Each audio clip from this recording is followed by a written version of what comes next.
हा जो जी आर आहे तर SC ST OBC VJNT आलुतेदार बलुतेदारांचे दाखले द्यायचा जो अधिनियम आहे त्या एवढ्या महत्वाच्या कायद्यामध्ये मागच्या वेळेस या अर्धवट आज्ञानी जरांगेच्या हट्टापुढं आणि तो मुंबईत आला।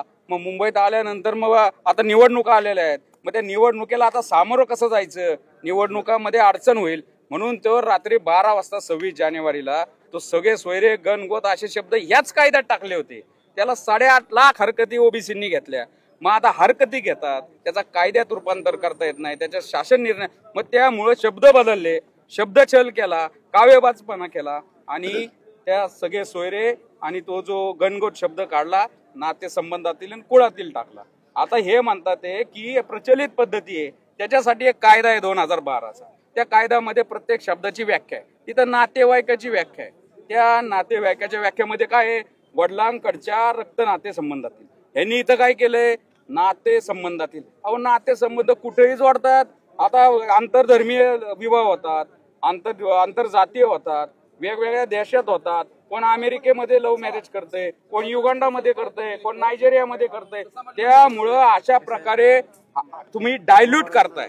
बर, जातीचे दाखले कोण द्यायचं, तर क्लास 1 ऑफिसर, तहसीलदार लेवलचा माणूस। आणि हे सगळे नियमावली ही 2012च्या याच्यात आहे। व्हिजिलन्स कमिटी कोणती आहे त्याच्यात आहे।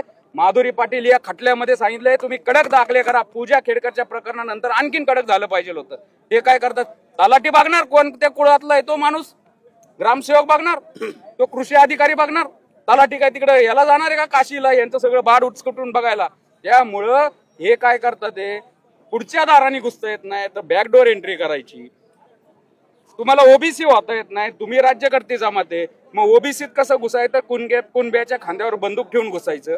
हा कुणबी दाखले जे वाटले जातात हा एक प्रकारचा महाराष्ट्राला लागलेला, ओबीसीला लागलेला कॅन्सर आहे आणि आता ही कॅन्सरची 3rd स्टेज केलेली आहे।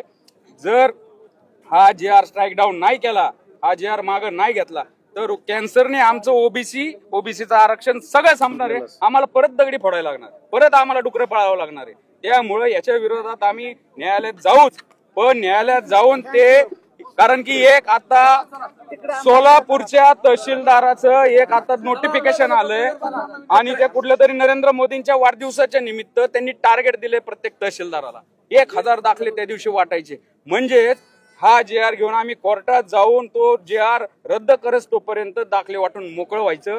ही सगळी कुरघोडी, हे सगळं काव्यबाजपणा हे राज्य सरकार करतंय। एकीकडे भाजप म्हणतंय DNA आमचा ओबीसीचा आहे, मग तुम्हाला तुमच्यात हिंमत नाही त्या जरांगेचा गचंड धरून त्याला सांगायला की तुझ्या समाजासाठी 10% EWS आरक्षण दिलंय, त्यात 8.5% लाभ घेतलेला आहे, 10% SC BC आहे।